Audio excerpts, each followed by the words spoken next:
جيبي شكارة حليب وروحي نحضروا التحلية اللي يهبلوا عليها ضيافي. شاركتكم في الفيديو السابق العرضة اللي درتها ودرت لهم التحلية هذه غير بشكارة حليب، سهلة اقتصادية بنينة وبزاف رائعة، في وقفة تحضريها بمقادير متوفرة عندك في كل بيت، بدون شونتي بدون بيض بدون فرن، يعني في وقفة تحضري كمية لا بأس بها لضيوفك والذوق تاعها بسم الله ما شاء الله.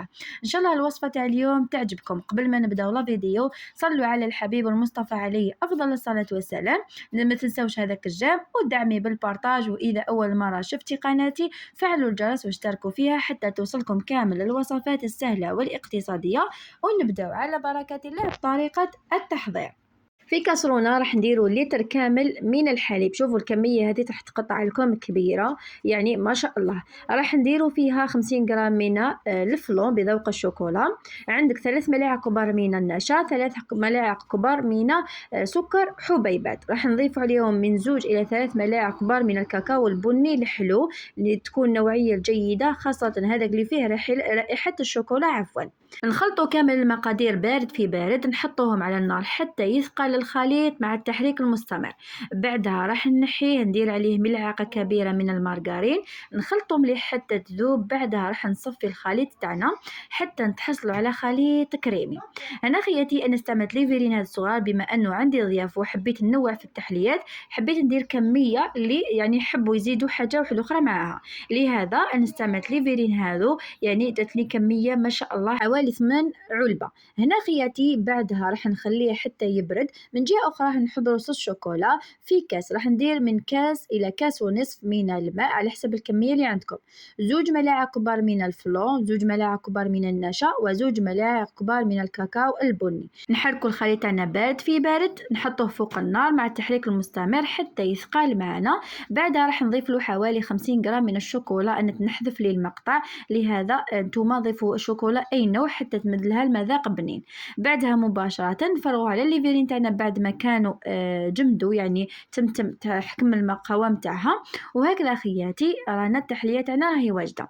التزيين يبقى اختياري، انا درت لهم شويه كاكاو ايفيلي، وعند التقديم ضفت لهم الموز، وانتم اللي متوفر عندكم تقدروا ديروه، تقدروا حتى تطلعوا نصف كاس شونتيي وديروا دي غوزاز على التحليه تاعكم. وشوفوا لي بسم الله ما شاء الله، يعني راح تبرد لكم في دقيقتها. من جهة أخرى نحضروا تحلية الفواكه. عندي كيس كامل من الحليب، راح نضيف له 2 ملاعق كبار من النشا، 2 إلى 3 ملاعق كبار من السكر حبيبات، وراح نضيف عليه فلون بذوق الكراميل اللي يتبع اللي يجي فيه لاصوص كراميل، يعني نتوما خيروا نوعية جيدة باش تجيكم التحلية تاعكم بنينة. نخلطوا المقادير بارد في بارد عفوا، نحطوها فوق النار حتى يثقل الخليط تاعنا. من جهة أخرى نحضروا الفواكه. بالنسبة للفواكه اللي متوفرة عندكم في الدار، يعني الفواكه الموسمية، أنا استعملت الرمان والتفاح، تقدروا تستعملوا الفراولة الموز، يعني أي نوع من الفواكه متوفرين عندكم.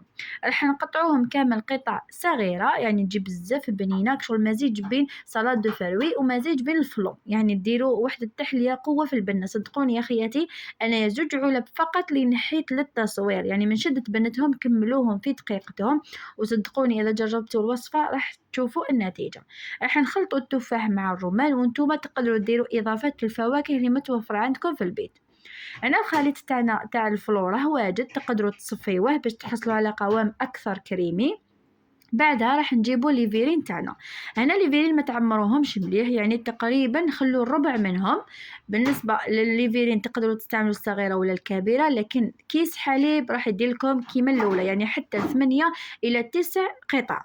هنا راح نفرغوا كما قلت لكم حتى للربع، ونخلوها حتى تجمد تماما، يعني حتى تبرد. من جهه اخرى نحضروا الصلصه اللي نسقيو بها الفواكه. هنا في كاسرونه راح نديروا كاس ونصف من الماء، يعني من الحنفيه عادي. راح نضيف عليه كيس من فلو بذوق الفراوله، ملعقه كبيره من النشا، نحطوها فوق النار كي تبدا تغلي نحيوها. هنا ما نحتاجهاش تعقد لي، يعني نحتاجها هكذاك خفيفه. هنا الفلو تاعنا راه جامد، يعني راه برد تماما. نجيبوا الفواكه نديروها كامل هكذا من الفوق، يعني بطريقه جد بسيطه، نستفها كامل من الفوق. يعني أخياتي هذا التحليات حضرتهم في دقيقتها، وبزاف ساهلين اقتصاديين يعني غير مكلفين. يجيك ضيف الغفلة ولا تجيك هكذا عرضة وكمية كبيرة، غير هادو اللي يسلكوهم صدقوني بنين وخفيف واقتصادي ويعجبوا ضيوفكم. راح نجيبوا الصوص اللي كنا حضرناها بالفلو، وراح نغطي كامل الفاكهة هذه باش تبقى لي جديدة وفي نفس الوقت تبقى لماعة. راح نغطيها ونخلوهم في الثلاجة حتى الوقت التقديم. ان شاء الله تاعي الوصفة راهي تاع واجده اليوم تعجبكم، لضيوفي. وهاي لك انا التحلية دائما تاعنا خياتي اللحم راهي نرافق معاه واجدة. العسل. وشوفوا لي خياتي بسم الله ما شاء الله جاتني واحده التحليه ما شاء الله. وهذه كانت في الليل بعد ما راحوا ضيوفي، حبيت نوري لكم القوام تاعهم، يعني قوام كريمي. شوفوا بنينه تبرد على القلب. صدقوني هذه التحليه سهله سريعه غير مكلفه، وتجي فيها واحد البنه بسم الله ما شاء الله. هذه التحليه اللي درتها لكم بذوق الشوكولا. شوفوا الطبقه الاولى تجي كريميه، والطبقه الثانيه تجي فيها شوكولا بزاف بنينه، مع الموز جا فيها مذاق ولا اروع.